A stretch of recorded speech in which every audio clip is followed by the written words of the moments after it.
तो आज एक बहुत ही सुंदर फिलोसफिकल थॉट लेंगे हम। Thatness of that cannot be separated from whatness of that. अब यहां हम समझें तो यहां दो चीजें हैं जो मेन है, एक दैटनेस और दूसरा है वटनेस। ये दैटनेस किस चीज की बात कर रही है? ये बात कर रही है अस्तित्व की। और ये जो वटनेस है ये किस चीज की बात कर रही है? ये कर रही है प्रकृति की।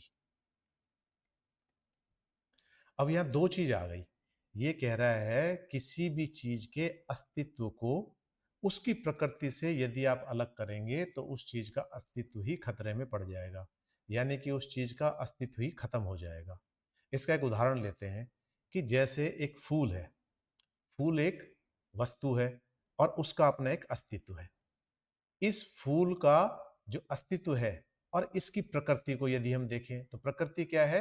यह एक जीवित पेड़ के साथ जुड़ा हुआ है और इसका एक अपना रूप है, इसका एक अपना रंग है, इसकी अपनी गंध है, सुगंध है, इसका अपना एक आकार है। ये सारी चीजें क्या हैं? ये सारी चीजें इसकी प्रकृति है। तो यदि इसकी प्रकृति को हम बदलने की कोशिश करेंगे, इसकी प्रकृति को हम खंडित करने की कोशिश करेंगे, इसकी प्रकृति में कोई बदलाव लेके आएंगे, तो इसका जो अस्तित्व है ये अस्तित्व ही इसका खंडित हो जाएगा। तो यहां ये क्या कहना चाह रहे हैं कि अस्तित्व और प्रकृति एक ही सिक्के के दो पहलू हैं। यहां इस चीज को समझना बहुत ज्यादा जरूरी है।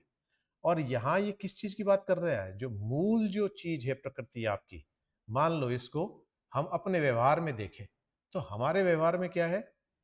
व्यक्ति का जो मूल स्वभाव है, मूल स्वभाव वो उसकी प्रकृति है। यदि मूल प्रकृति के साथ हम कोई भी छेड़छाड़ करेंगे तो उसका अस्तित्व ही खतरे में पड़ जाएगा। तो एक व्यक्ति की मान लो मूल प्रकृति क्या है? सत्य बोलना, ईमानदार होना, कर्तव्यनिष्ठ होना, ये उसकी मूल प्रकृति है।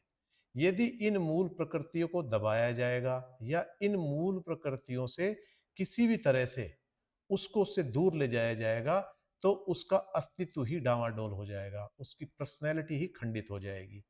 तो हमारे जो पर्सनैलिटी की जो ट्रेट्स हैं, जो बेसिक इंग्रेडिएंट्स हैं, वो ही हमारी अस्तित्व को यानी कि हमारी एग्जिस्टेंस को यहाँ पर दिखाती है।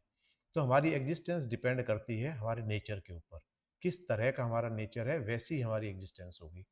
पावरफुल एग्जिस्टेंस के लिए हमारी जो बेसिक क्वालिटीज हैं, जो हमारी प्रकृति है, वो मजबूत होनी चाहिए।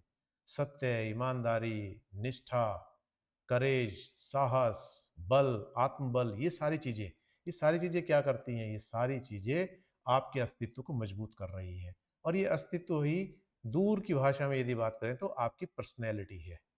आप जीवन में कितने सफल हैं, आप जीवन में कितने प्रभावी हैं, आप जीवन के अंदर कितने सशक्त हैं, ये इस बात पर निर्भर करेगा कि आपकी प्रकृति कैसी है। प्रकृति यानी कि आपके नेचर, और नेचर बनेगा उन परमानेंट इंग्रेडिएंट से जो आपके अंदर सदा रहेंगे, जो कोई भी परिस्थिति, कोई भी दबाव उसको चेंज ना कर सके। यानी कि मैं यदि ईमानदार हूं तो मैं हर स्थिति में ईमानदार हूं, और यही जो मेरा ट्रेट है वो मेरी पर्सनैलिटी को एक आयाम दे रहा है।